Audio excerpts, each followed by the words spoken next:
नमस्कार मित्रांनो, आज आपण एका वृक्षाबद्दल झाडाबद्दल माहिती जाणून घेऊया। तर हे झाड हे मनुष्यासाठी तसेच वृक्षांसाठी प्रेरणादायी ठरलेलं आहे। ह्या एकाच झाडावर 3 वेगवेगळ्या जातीचे कलम योग्य रीतीने व चांगल्या पद्धतीने कशा पद्धतीने झोपले जातात, कसे त्याच्यामध्ये वेगवेगळेपणा पानामध्ये, त्याबद्दल आपण माहिती जाणून घेऊया। तर एक आई हे आपल्या मुलाला बी तेवढंच जीव लावते आणि सावत्र मुलालाही तेवढं जीव लावते।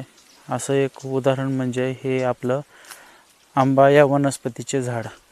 तर आपल्या या झाडावर आपण 3 प्रकारच्या जातीचे कलम केलेले आहे। त्यामध्ये सर्वप्रथम आपण पाहू शकता की आपल्याकडे केशर आंबा आहे। केशर आंब्याची पानं ही आकाराने लहान असतात व टोकदार असतात, तसेच एका लेनमध्ये त्यांचे आकार असतो।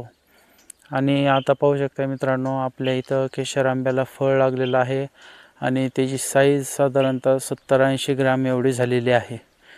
तसेच मित्रांनो, आपल्याकडे दुसरी जात म्हणजे हा बघा आपला रत्नाआंबा।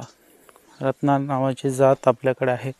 याचे फळ साधारणतः 800 ते 900 ग्रामचे होते। चवीलाही उत्कृष्ट आणि याच्या पानाचा आकार बघा, हे समोरच्या बाजूने निमुळते आहे। मध्यभागी आपण पानाचा आकार बघा, मध्यभागी हे पान जाडसर आहे आणि डेटापाशी पण ह्याची साईज थोडी मोठी आहे।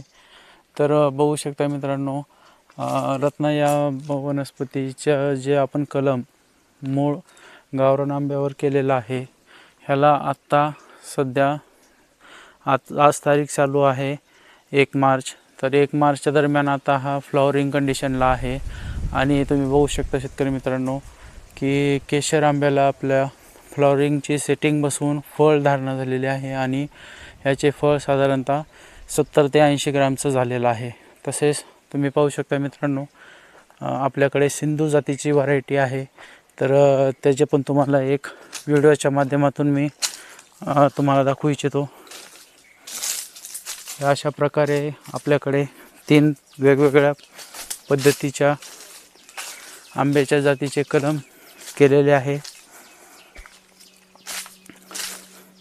तर शेतकरी मित्रांनो,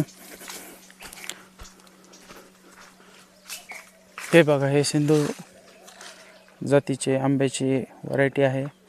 यालाही आता चांगल्या पद्धतीचा मोहर लागलेला आहे, परंतु शेतकरी मित्रांनो, ह्याला आंबे स्टार्ट पण झालेले आहेत।